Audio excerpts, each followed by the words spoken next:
Pitt's orders, the British government now became one of the biggest buyers of slaves.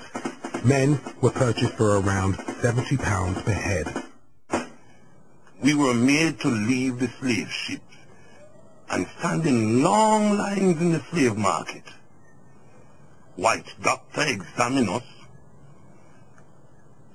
The weak and anyone who was too short was taken out.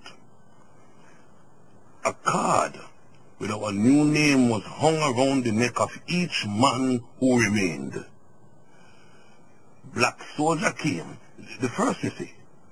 He was shouting and calling us by our new name.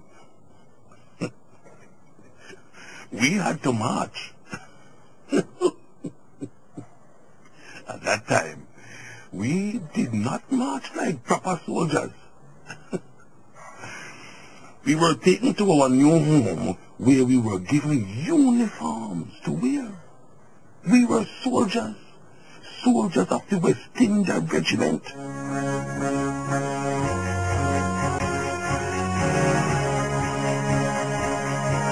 Our commander-in-chief praised the black soldier for hard and severe work which the European soldier could not undergo.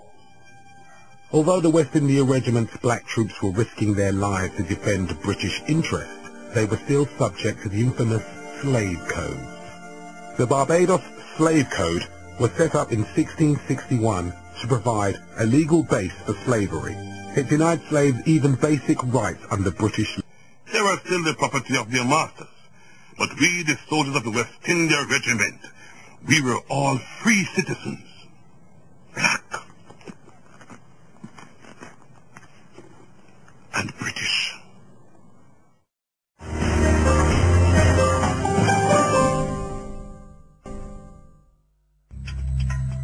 In 1793, the war against France threw Britain's vital sugar colonies in the Caribbean into turmoil. The Prime Minister, William Pitt, created the West India Regiment in 1795. They were an army of slaves used to fight the French and local rebellions.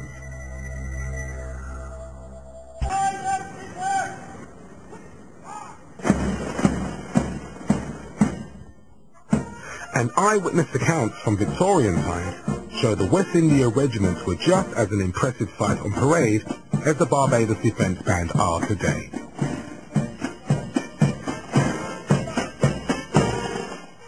Soldiers are all black, most of them having been enlisted at our recruiting stations in Africa, tall and athletic, with red coats, and on a line bristling with steel.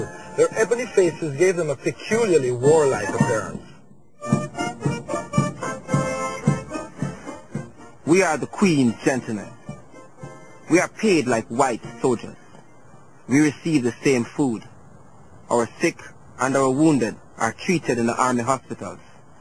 From the beginning of our lives as soldiers, we are taught that our condition is superior to that of all other blacks.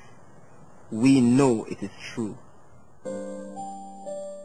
The status of the West India Regiment was recognized when they were invited to attend the Great Exhibition in London in 1851.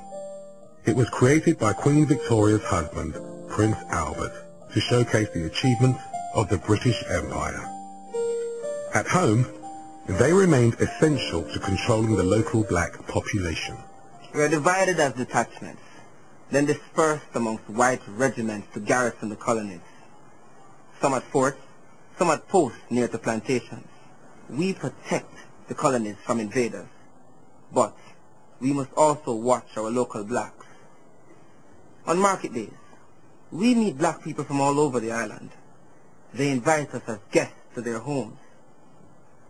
Our white officers tell us we cannot mix with black civilians, but they cannot stop it. Ordinary black people would have been envious of the position of the men of the West India Regiment. Most worked on sugar plantations in tough conditions.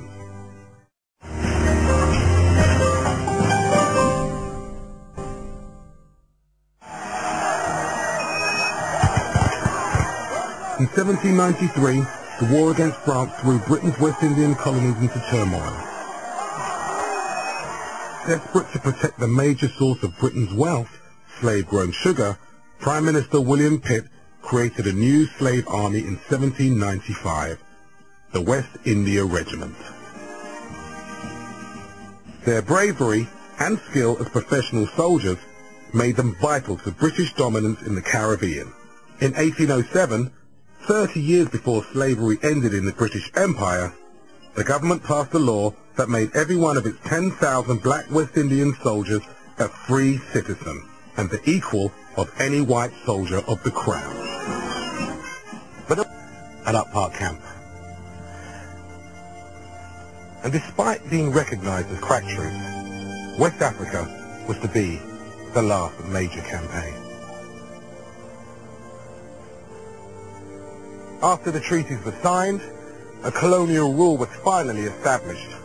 The West India Regiment went back to their garrison duties in the region and in the Caribbean.